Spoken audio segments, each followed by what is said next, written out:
Prvo, ljudi oblikuju prostor. Onda prostor oblikuje ljude. Winston Churchill. Zdrave zgrade i životni prostori vode ka boljem kvalitetu života i boljem zdravlju, a zdravlje je više od odsudstva bolesti. Zdrav životni prostor podrazumijeva prostor bez izvora ometanja i potencijalnih opasnosti za sadašnje i buduće zdravlje njegovih stanovnika. On omogućuje ljudima i prostoru da čine cjelinu i stapaju se s okolinom bez ostavljanja trajnih štetnih tragova. To dugoročno omogućava zdrav život i uspješan rad. Ljudi žive u skladnim vezama, imaju miran san, mogu lakše zavladati svakodnevne izazove života, osjećaju se ugodno u svojoj okolini i postaju jedno za svojim životnim prostorom. Ovaj proces mora biti održiv i kroz buduće generacije. Jednako važan kao i trenutni kvalitet života i zdravlja njegovih stanovnika je utjecaj individualnog životnog prostora na razvoj budućih bolesti njihove djece, unuka i praunuka. Svjetlost. Prirodna dnevna svjetlost važan je dio zdravog načina života i trebala bi biti nesmetano dostupna u životnim prostorijama. On ima snažan utjecaj na fizičko i mentalno zdravlje osobe. Nedostatak prirodne dnevne svjetlosti postepeno dovodi do poremećaja ritma buđenja i spavanja, nedostatka vitamina D, za čiju sintezu ljudskom tijelu treba sunčevo UV zračenje, do poremećaja metabolizma kostiju i minerala. Dobro je poznato da nedostatak dnevnog svjetla dovodi do bolesti poput arterijske hipertenzije i povećava učestalost različitih karcinoma. Pored toga, poremećaji depresivnog ponašanja javljaju se znatno češće u populacijama koji pate od nedostatka dnevnog svjetla, a djeca pokazuju kašnjenja u svom psihomotornom razvoju. Buka. Buka je vrlo individualna varijabla i podložna je mnogim fluktuacijama tokom 24 sata. Iako se veći nivo buke smatra prihvatljivim tokom dana, noću se primjenjuju znatno niže granične vrijednosti. Sljedeće granične vrijednosti primjenjuju se kao smjernice za izloženost buci koja ometa i šteti zdravlju.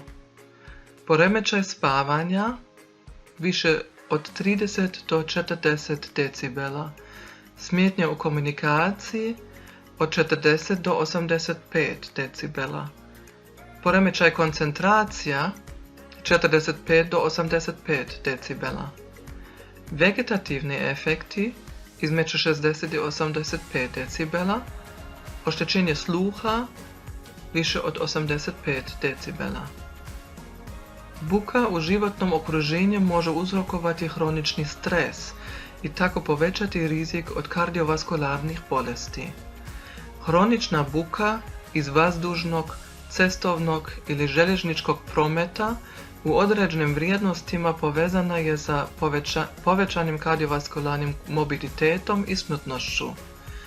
Buka iz cestovnog prometa koja počinje s 50 decibela povećava rizik od stenozirajuće bolesti srca za 8% na svaki 10 decibel.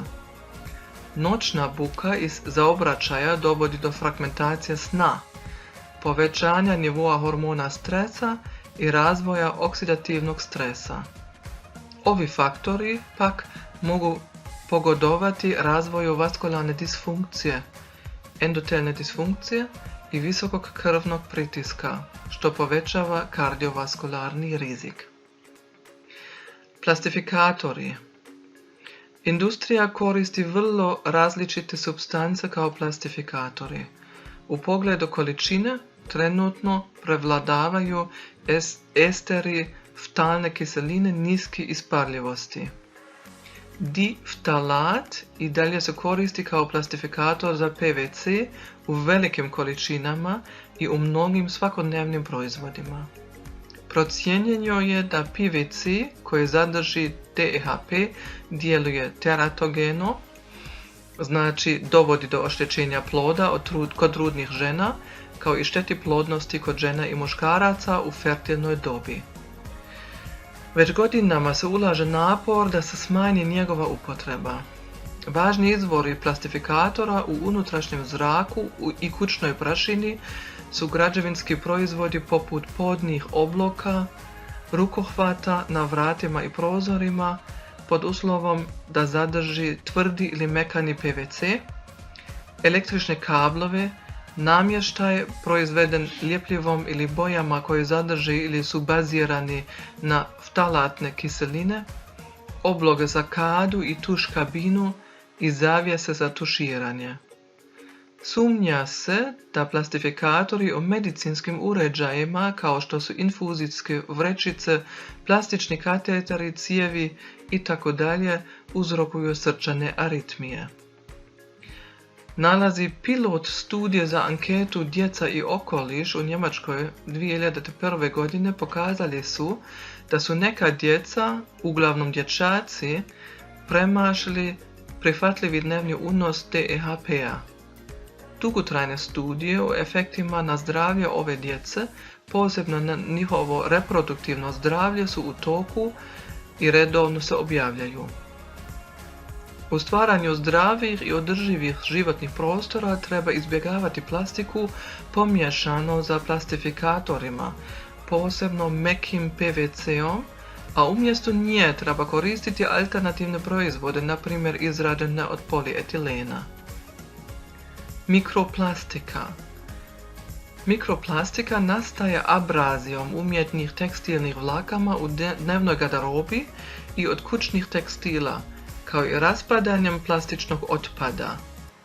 Čestice mikroplastike se prenose vjetrom na jako velike udaljenosti i prenose se kišom i snijegom u rijeke i mora, gdje ih se može masovno otkriti.